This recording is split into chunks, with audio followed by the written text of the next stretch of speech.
trying to bring back to life this swamp cooler here I'm working on. So the copper line that connected to here to the valve had a giant hole in it, so I'm gonna replace that piece of copper, which I got copper right here,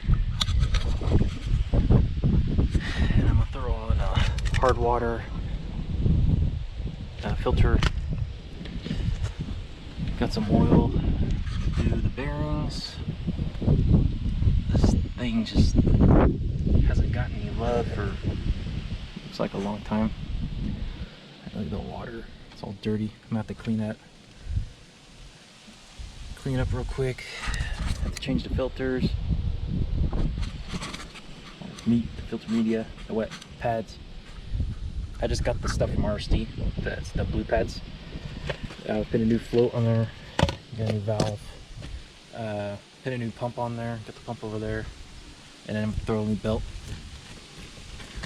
I mean, this belt's intact, but since I'm up here, might as well put a new one on there. And then I'll see if I can oil this pump.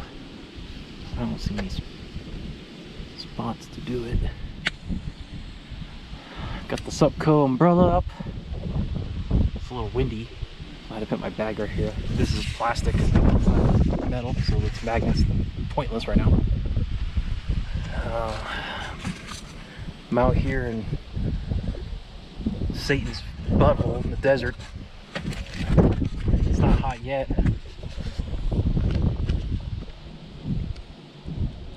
About 90. I think it's gonna get like 105.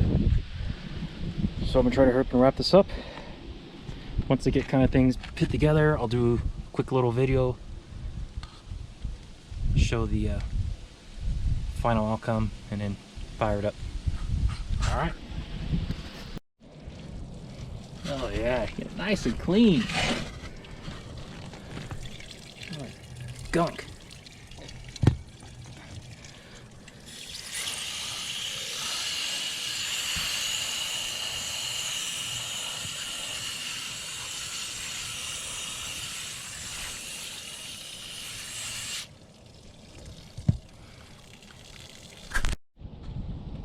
Man, this thing was so dirty.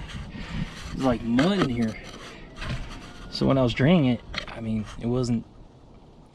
the drain wasn't doing good enough to get all this mud that's pretty much been building up in this thing. So I had to get my shop back, just kind of suck the rest out. I mean, you can still see a little bit, but I mean, I got this thing pretty clean, way better than before. But got my new float valve, compression fitting here, a piece of copper.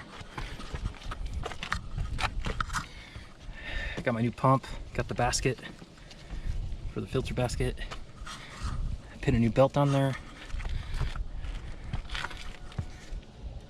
Tension's good. Oiled up the bearings, cleaned down the motor.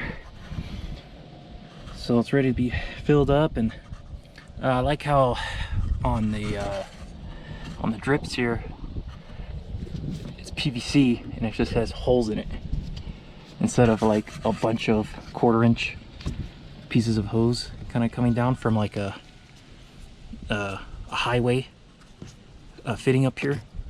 So that way I think it won't get plugged up as easy. So we'll see, we'll fill it up and see what's going on. Yeah, I had to run to Home Depot because I didn't have 1/4 inch copper on me. I didn't think that was gonna be the issue, but of course that's what always happens. And there was a guy there getting some stuff for his swamp cooler, and he was all confused because I guess his main water line up to the unit, it got ripped, so he's trying to figure out how to reconnect to it. So he just asked me like, hey, how do I do this fitting? And I just told him, here man, you know, it's easier to do it like this. Hook up your compression fitting, tighten it here. He was gonna get some expensive hose, but they have this polyethylene hose there for like, it's like over 100 feet, and it was only like $7, and then the other stuff he was gonna get was like $20 for like 20 feet. So yeah, it was kind of funny, helped him out a little bit. and then threw a hard water filter on here for scaling. I don't think this water up here is hard. I didn't really see any scaling, but I mean, better safe than sorry. I actually had like a big pan tap that you kind of throw in there. I totally forgot it, so I just grabbed this Home Depot, got it tied in. So yeah, let's fill this thing up and fire it up. All right, pretty much all buttoned up. Got the new pads in there. Seems to be big over there. Draining water good from the drips pumping. And spinning. Alright, good to go. First fault clue of the summer. I think it's 100.